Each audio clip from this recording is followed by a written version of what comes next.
বিসমিল্লাহির রহমানির রহিম। আসসালামু আলাইকুম এভরিওয়ান। ওয়েলকাম টু সোনা হোমি হল চ্যানেল। আজ নতুন একটি ভিডিও নিয়ে আলোচনা করব। ভিডিওটি হলো পায়ে কাটা ফুটলে হোমিও ওষুধ। এভরিওয়ান, এটি একটি গুরুত্বপূর্ণ একটি ভিডিও।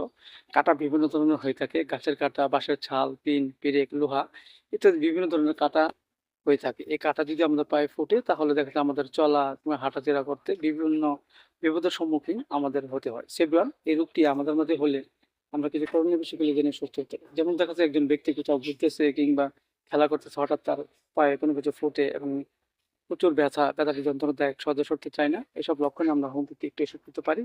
সেটা হলো অ্যানাকালিস 30 আমরা 2 ফোঁটা করে সকাল এবং বিকেল 2 বার সেবন করতে পারি। আবার দেখা যাচ্ছে যে একজন ব্যক্তি হঠাৎ তার পায়ে অনাকাঙ্ক্ষিতভাবে কিছু ফুটছে, সেটা পিরেক বা লোহার গুঁড়া বা গাছের গুঁড়া হতে পারে এবং ব্যথা করে, সহজে সরতে চায় না। এসব লক্ষণে আমরা হোমিওপ্যাথি একটু ওষুধ দিতে পারি। সেটা হলো রিডাম্পাল 30 আমরা 2 ফোঁটা করে সকাল এবং বিকেল 2 বার সেবন করতে পারি। আবার দেখা যাচ্ছে একজন ব্যক্তির পায়ে কোনো কিছু ফুটছে এবং ব্যথা করে, দীর্ঘদিন চলে গেছে, সরতে চায় না। আপনি দুঃস্থন্তরের কিছু লক্ষণ দেখা দিচ্ছে। এসব লক্ষণে আমরা হোমিওপ্যাথি আরেকটু ওষুধ দিতে পারি। সেটা হলো হাইপেরিকাম 200 আমরা 2 ফোঁটা করে সকাল এবং বিকেল 2 বার সেবন করতে পারি।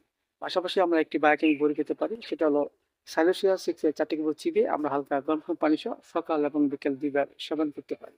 এর ফলে আমাদের মাঝে পায়ে যদি কোনো কিছু ফুটে তা ওষুধ সেবনের মাধ্যমে তা বের হয়ে যাবে এবং আমাদের মাঝে সুস্থ বোধ ফিরে আসবে। সেভিয়ান, ভিডিওটি ভালো লাগলে অবশ্যই আপনারা শেয়ার করে দিবেন।